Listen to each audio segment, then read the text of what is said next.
Olá, o que estás a ouvir é uma republicação da série audiodocumental A Serpente, o Leão e o Caçador, originalmente publicada em 2020, sobre a crise climática e os seus refugiados. Se este é o primeiro episódio em que estás, volta atrás e procura pelo episódio 1 desta série, chama-se A Serpente. Tudo fará mais sentido se ouviste de seguida. Até já.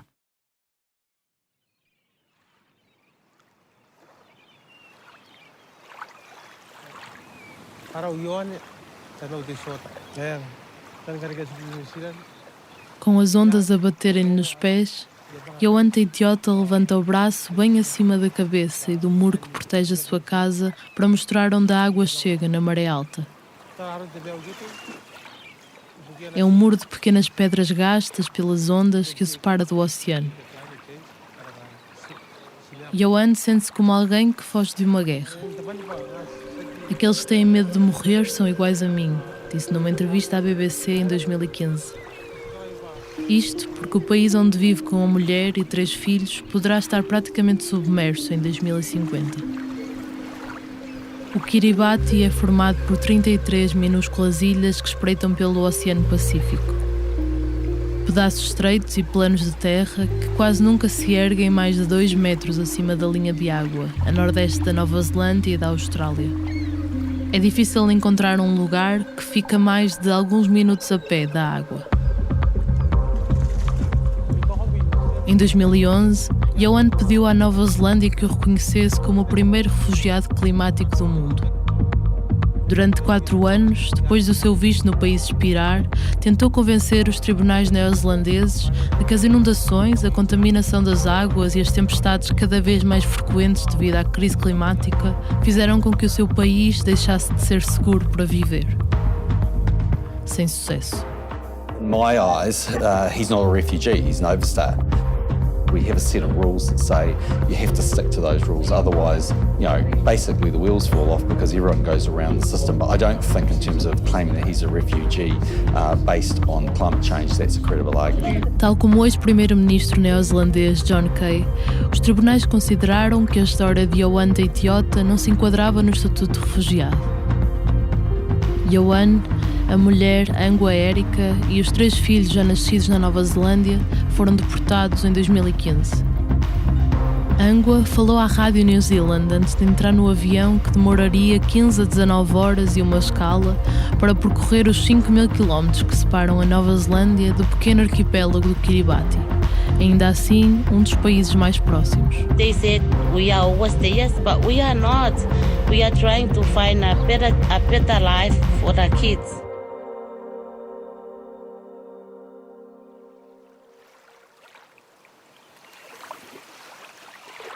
Não é só a subida do nível médio do mar que torna difícil a vida no Kiribati. É o aumento da frequência e a intensidade das tempestades, é a contaminação dos lençóis de água para beber num arquipélago cada vez mais sobrelotado e poluído à medida que mais pessoas escapam de zonas inundáveis. É a incapacidade de colher da terra. A Angua dá de beber aos filhos a água que armazena da chuva, porque a dos poços ou sai salgada ou poluída. Ioan vai ano após ano fortalecendo a parede de pedras que tenta conter o mar. E à medida que a maré sobe, os 116.000 habitantes do Kiribati têm que viver mais próximos uns dos outros, nos locais onde ainda dá para construir barreiras. Na ilha de Betio, no extremo sudoeste da capital, Tarawa do Sul, a densidade populacional é semelhante a Hong Kong ou Tóquio.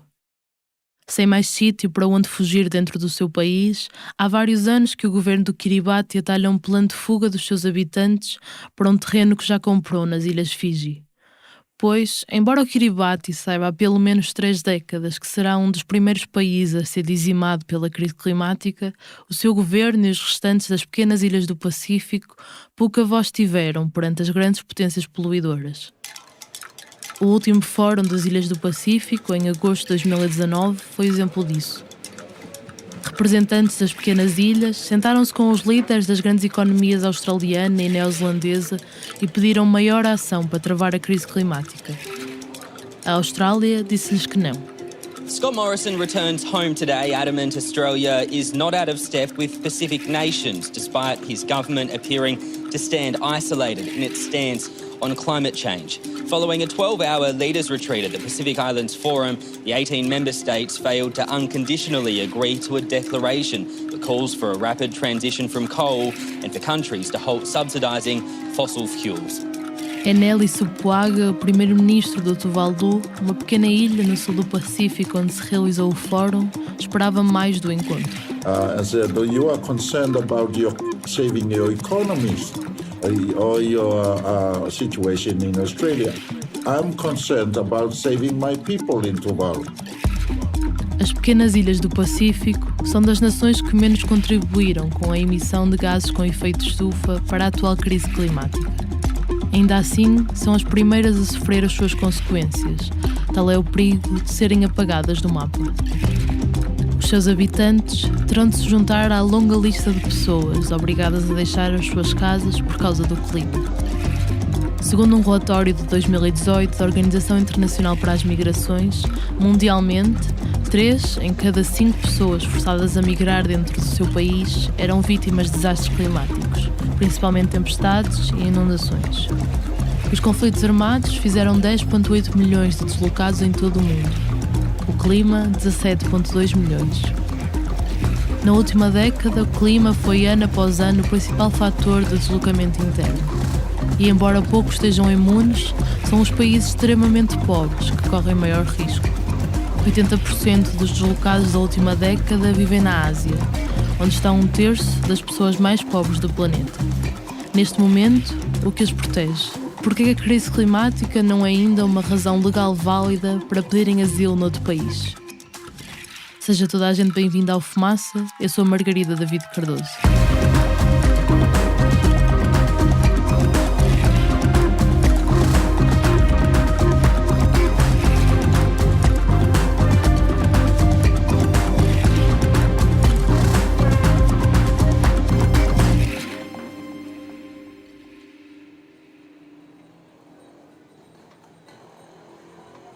Desde 1990, 92% das mortes em desastres naturais ocorreram em países de baixo ou médio rendimento, persistentemente concentrados na região Ásia-Pacífico e em África.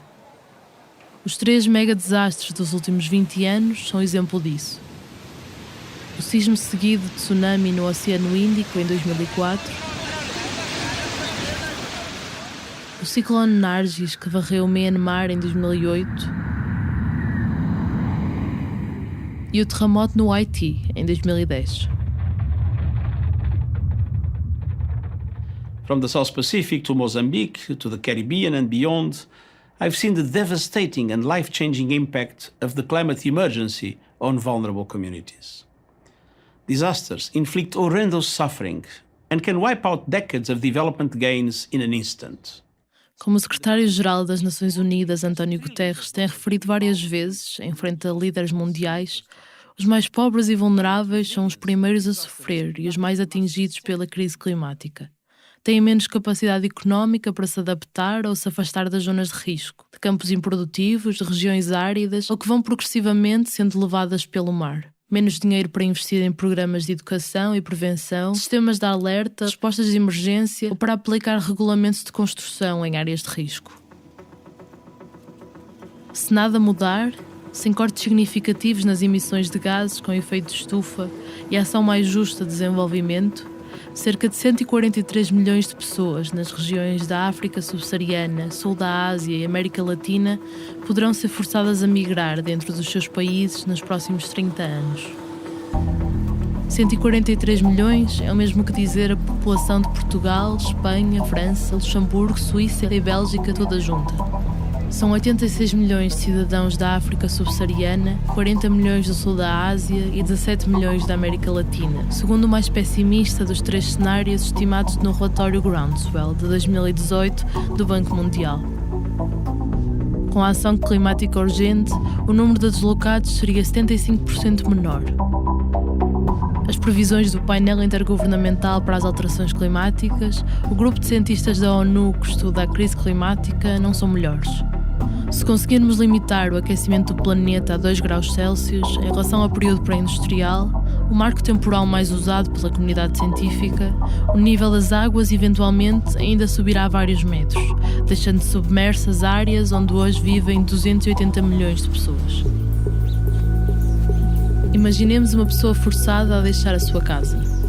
O mais provável é que faça como a maioria dos refugiados climáticos e encontre refúgio dentro do seu próprio país. Sairá com um pequeno grupo ou sozinha de uma zona rural para uma cidade próxima, quase sempre para encontrar trabalho e ganhar dinheiro suficiente para repor os rendimentos perdidos. Tenderá a ficar o mais perto de casa que consegue e, à primeira oportunidade, fazer as malas e voltar. Vê-se muito isto em casos de seca. Agricultores que andam para trás e para a frente, de um sítio para o outro, ao sabor do que a terra lhes dá. Migrar definitivamente é o último recurso. Mas em último caso, se não encontrar refúgio no seu país, é provável que não vá muito longe. É por isso que em 2008, há já 12 anos, a Organização Internacional para as Migrações escrevia num estudo sobre migrações e alterações climáticas: a imagem simplista de um agricultor de uma zona costeira forçado a fazer as suas malas e mudar para um país rico não é típica. Pelo contrário, como já é o caso com refugiados políticos, é provável que o ónus de apoiar os migrantes climáticos seja suportado pelos países mais pobres, os menos responsáveis pelas emissões de gases de efeito estufa. Em 2019, a mesma organização percebeu que era exatamente isso que estava a acontecer. Os países menos desenvolvidos, e estou a citar, apesar de já estarem entre os mais pobres e vulneráveis do mundo, são confrontados com um duplo esforço, sendo-lhes exigido que enfrentem um considerável deslocamento interno devido ao clima, enquanto abrigam também um número cada vez maior de refugiados de outros países. Hoje, cerca de 80% dos refugiados vivem em países vizinhos daqueles de onde fugiram, segundo as Nações Unidas. Turquia, Paquistão, Uganda e Sudão são os que mais recebem. Os países que estão perto dos países que têm problemas graves, seja em que situação for, pode ser um conflito, pode ser uma guerra, pode ser por causa das alterações climáticas, são sempre os países vizinhos que acolhem a maior parte das pessoas. Por isso, durante muitos anos, quando a guerra do Afeganistão estava mais intensa, o país do mundo que tinha mais refugiados era o Irão. Nós temos no Líbano mais de 1 milhão de pessoas, é um país minúsculo. Cláudia Pedra é especialista em migrações e trabalha na área dos direitos humanos há mais de 20 anos.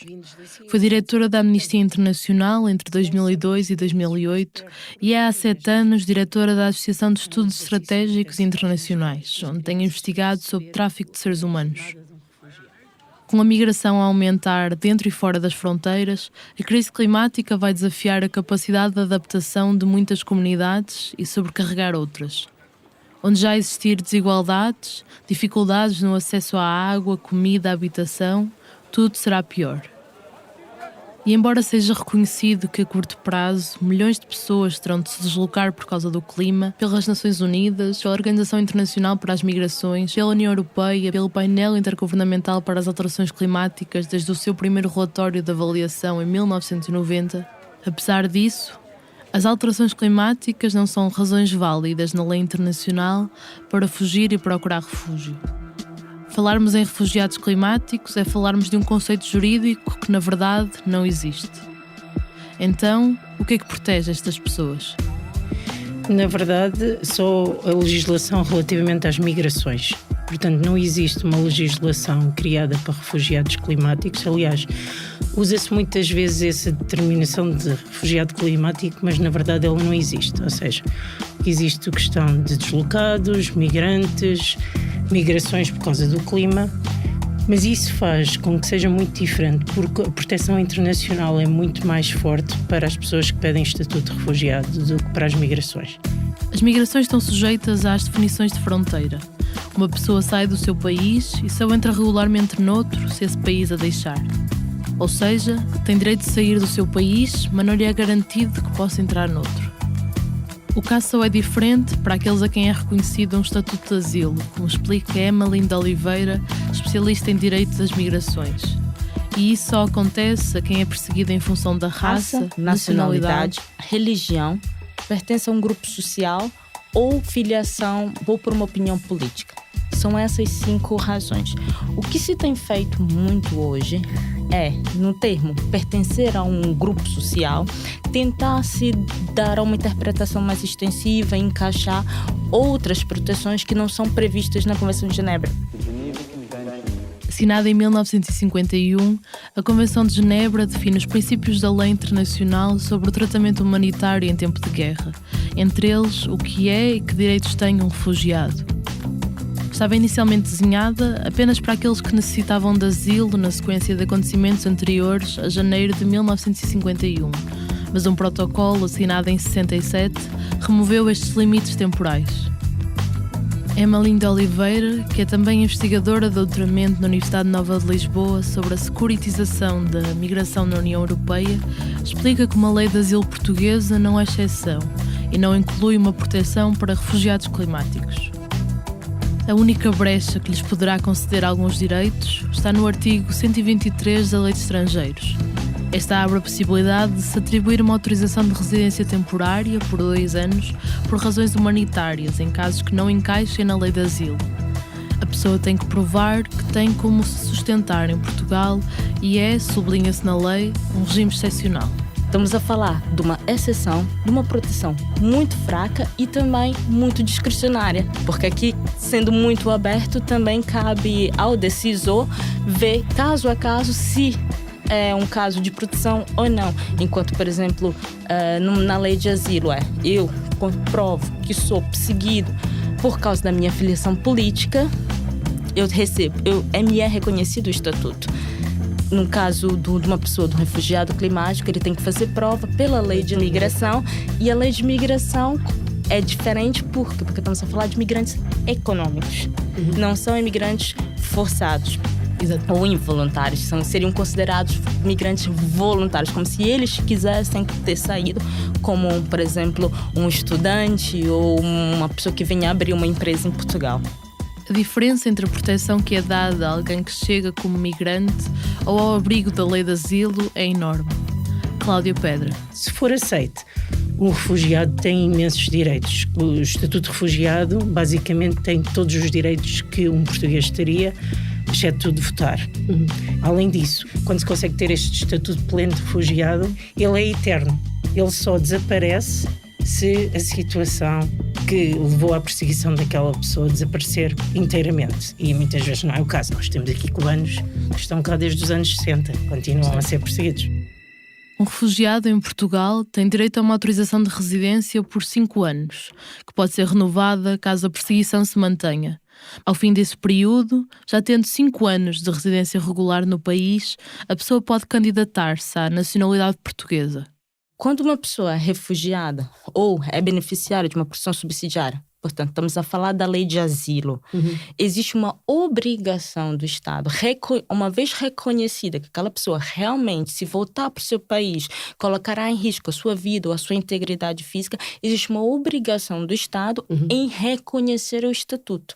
É claro que depois se pode fazer uma discussão, porque existem algumas cláusulas de exclusão, mas falando num cenário em que uma pessoa não cometeu nenhum crime grave, que não foi ela, Exato. A perseguidora, falando de um contexto mais geral, nesse caso o Estado ele tem que proteger, porque uma pessoa ela é refugiada, tanto que se fala em reconhecimento, não se fala em dizer, eu vou te dar o estatuto, não se dá, se reconhece o estatuto, porque a pessoa já chegou como refugiada. O que ela tem que fazer é apenas prova de que está a dizer a verdade. Enquanto o migrante, não.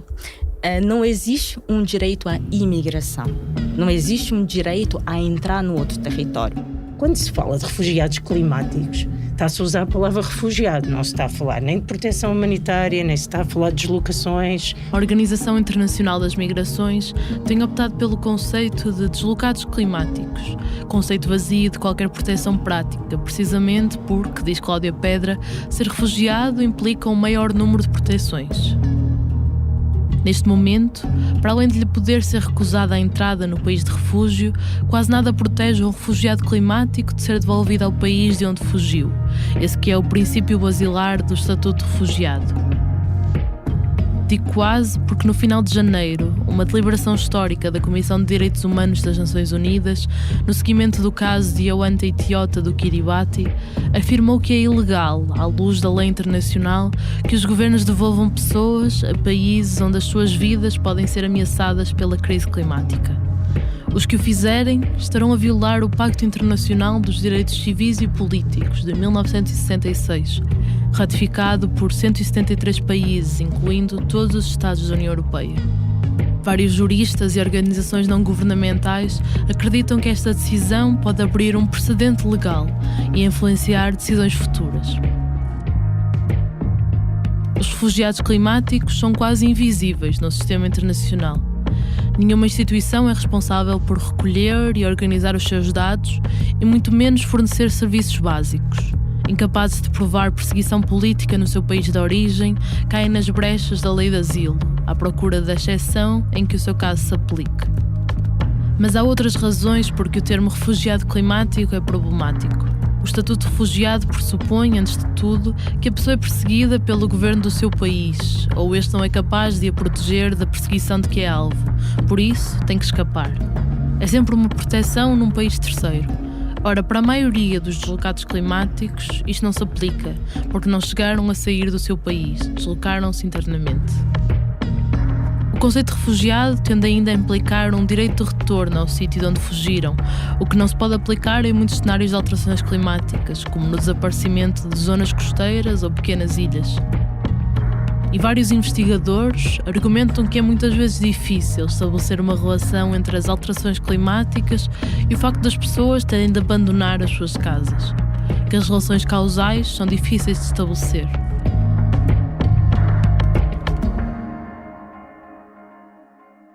E há ainda uma outra preocupação política, de que voltar a discutir a definição de refugiado para abranger fatores ambientais, revendo a Convenção de Genebra de 1951 e o seu protocolo de 67, tropece na má vontade de alguns governos.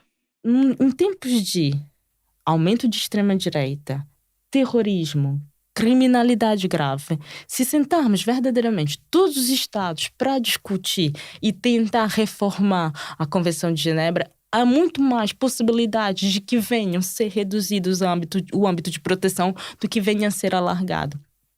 Eu prefiro acreditar que é melhor que existam essas proteções nacionais, mas que exista alguma resposta, do que tentarmos, às vezes, pensar em algo internacional, que é bom, mas a verdade é que é irrealista, e acabarmos tirando a proteção de outros que também precisam. No entanto, deixar isto à discricionariedade dos Estados acarreta riscos das legislações produzidas a nível nacional violarem os direitos humanos. Um exemplo recente foi a decisão do Parlamento indiano de maioria hindu de aprovar em dezembro de 2019 um projeto de lei permitindo que imigrantes do Paquistão, Bangladesh e Afeganistão, que entraram de forma irregular na Índia, possam pedir cidadania. No entanto, a lei exclui todos aqueles que sejam muçulmanos.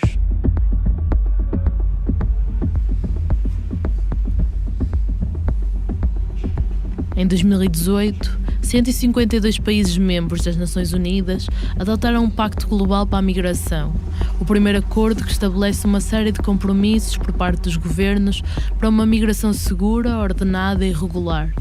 Entre eles, reduzir as vulnerabilidades no percurso dos migrantes, incluindo as condições que enfrentam nos países de origem, trânsito e destino, e cooperar internacionalmente para salvar vidas e impedir mortes e ferimentos de migrantes por meio de operações de busca e salvamento.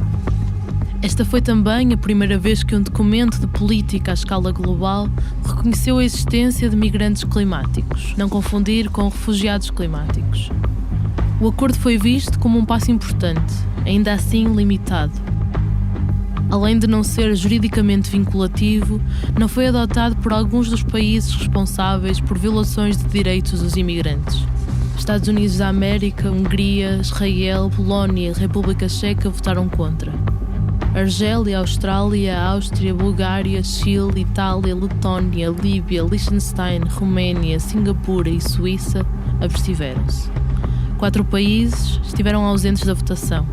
Ao todo, 9 Estados-membros da União Europeia rejeitaram o pacto. Então, se há 30 anos que responsáveis políticos sabiam que a crise climática ia colocar em risco milhões de pessoas, como é que nunca se encontrou uma solução para proteger os refugiados climáticos? Existe uma falta de interesse político exatamente também pelo contexto em que vivemos.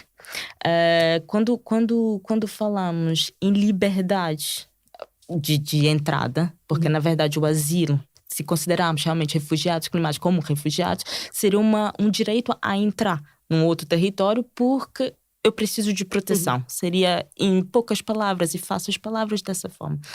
Portanto, sendo uma exceção, é limitado. E sendo limitado, a ideia é que não se abra porque senão vira regra. Para mim é uma questão de recursos e de medo de tomar as decisões. Muitas vezes estas decisões têm que ser feitas com alguma jurisprudência, ou seja, tem que haver alguém que avance primeiro e que tome um papel forte. E durante muito tempo esperou-se que a Nova Zelândia fizesse isso. Era 2014 e o caso de Yohan Teitiota, do Kiribati, teve cobertura mediática internacional, perante a hipótese de ser o primeiro refugiado climático do mundo. O processo arrastou-se durante anos e basicamente a atenção internacional estava toda ali a pensar, vamos ver o que é que a Nova Zelândia diz. E a Nova Zelândia disse que não, rejeitou o pedido de asilo. Quando apreciou o caso, em 2015, o Supremo Tribunal não deixou de reconhecer que o Kiribati enfrenta inquestionáveis desafios, mas entendeu que ao regressar ao seu país, Yohan não enfrentaria danos graves. Além disso, não encontrou provas de que o governo do Kiribati estivesse a falhar naquilo que poderia fazer para proteger os seus cidadãos da degradação ambiental. Por isso, Yohan não poderia ser considerado refugiado. Os tribunais neozelandeses quiseram, contudo, deixar claro que esta deliberação não deve descartar uma proteção para refugiados climáticos no futuro. Lê-se no acórdão do Supremo Tribunal: estas decisões não significam que a degradação ambiental resultante de alterações climáticas ou de outros desastres naturais não possa vir a criar um caminho para a Convenção relativa ao Estatuto dos Refugiados ou para a jurisdição para a proteção de pessoas. E assim que tomou posse, em 2017, a primeira-ministra neozelandesa Jacinda Ardern declarou que o seu país tinha que fazer algo. We're looking to ways to build in the responsibility we have on climate change and the way that we approach potentially climate change refugees in the future amongst our neighbours. Em 2017, já depois dos tribunais neozelandeses rejeitarem o pedido de refúgio de 2 famílias do Tuvalu, outro pequeno estado no sul do Pacífico, o governo da Nova Zelândia colocou a hipótese de criar um programa especial de vistos de refugiados para os habitantes forçados a migrar devido à subida das águas. Seria limitado a 100 pessoas por ano. No entanto, 6 meses depois, o projeto foi abandonado por vontade das ilhas do Pacífico. As suas populações não querem ser refugiadas, não querem abandonar a casa, a terra, ver dispersa a sua comunidade, perdida a uma cultura. Querem, em vez disso, que as grandes nações reduzam as suas emissões, apoiem a adaptação, ofereçam caminhos legais para a migração. E só aí, se tudo falhar, lhes ofereçam proteção. Na ausência de um consenso internacional, poderão surgir soluções nacionais. Algo que já existe em países como a Itália, que concede proteção humanitária para questões ambientais, ou no Brasil, que criou uma proteção específica para acolher haitianos vítimas do sismo de 2010. Especialmente nos últimos 20 anos, tem-se feito um grande esforço, 20, 30 anos, em discutir isto. E acho que não progredimos o suficiente para isto estar resolvido na próxima década.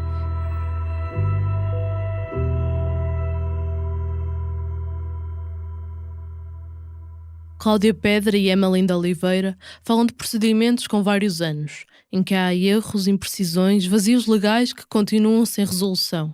Falam do direito a andar sempre atrás do prejuízo. No final de 2018, havia 70,8 milhões de deslocados à força em todo o mundo, em resultado de perseguição, conflito, violência e violações de direitos humanos, segundo as Nações Unidas. O dobro das pessoas deslocadas 20 anos antes.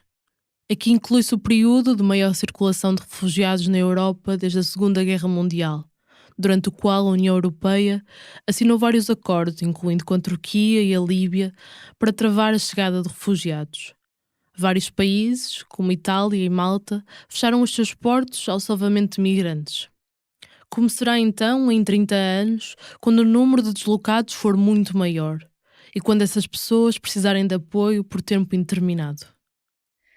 A meu ver, pode ser muito parecido, ou quiçá até pior, do que foi na tal chamada crise migratória. Nós chamamos de crise migratória quando cá na Europa, portanto, recebemos o que, por exemplo, uma Turquia, menos que uma Turquia recebeu, e nós chamamos de crise. Agora imaginemos esses números a 100 vezes mais. Não vai.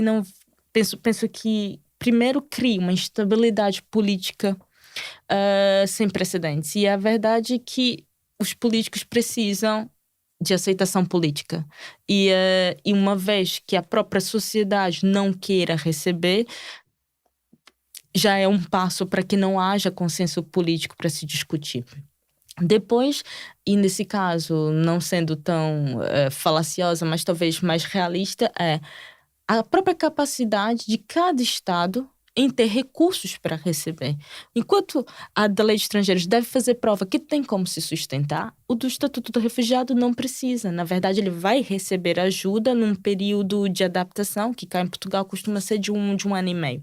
Por isso, é o Estado que vai providenciar e tentar ajudar aquela pessoa. É claro que essa pessoa pode trabalhar, mas existe também, e temos de ser honestos, o período de adaptação, dela aprender a língua, dela conhecer os costumes. Por isso, imagine isso multiplicado a 100, a 200. Existe uma convenção, que é a convenção mais mal sucedida das Nações Unidas, que é a Convenção dos Direitos dos Trabalhadores Migrantes e de suas famílias.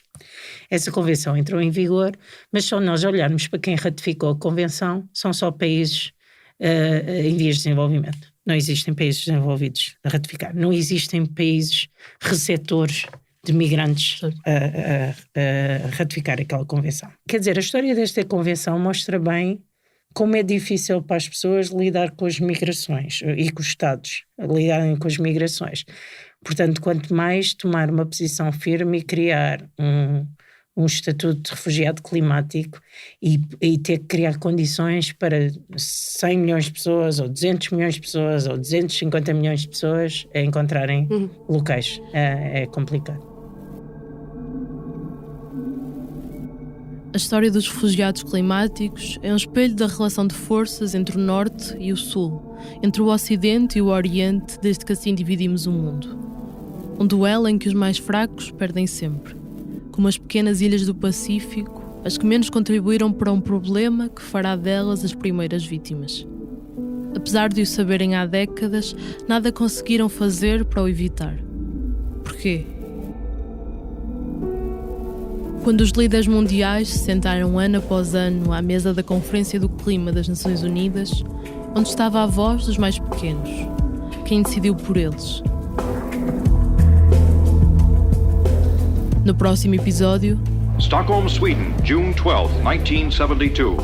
1,200 official delegates from 113 nations were in Stockholm for the first international conference on the human environment. Countries with but a small fraction of the world's population consume the bulk of the world's production of minerals, fossil fuels and so on. Na Rio 92, ficou claro que o mundo hoje se divide no eixo norte e sul, ricos e pobres. I'm only a child and I don't have all the solutions. For the first time, you got a group of people are saying that the Earth Summit has failed, that it is a complete farce and that it will go down in history as a total scam. No, the United States never puts pressure on anybody. This is O resultado da Conferência de Kyoto é bem modesto e reflete o peso dos países ricos. Eles poluem a atmosfera mais do que devem e vão reduzir a emissão de gases venenosos menos do que podem. For America, complying with those mandates would have a negative economic impact, with layoffs of workers and price increases for consumers. Afinal, o que afasta os países não surpreende ninguém. Os pontos de divergência são os mesmos que estiveram em cima da mesa, na Cimeira da Terra, no Rio de Janeiro, em 1992.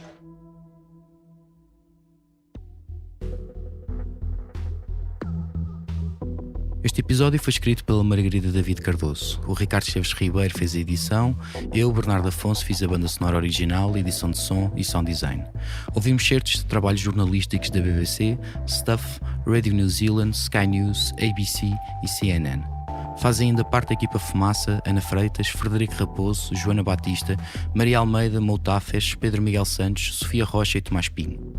Acreditamos que é possível criar em Portugal o primeiro projeto de jornalismo financiado pelas pessoas. Se pensas o mesmo, apoia-nos, para que continuemos a ouvir as vozes que costumam ficar caladas, para que continuemos a contar as histórias que precisam de ser contadas. Considera tornar-te apoiante em fumaça.pt/contribuir. Até já!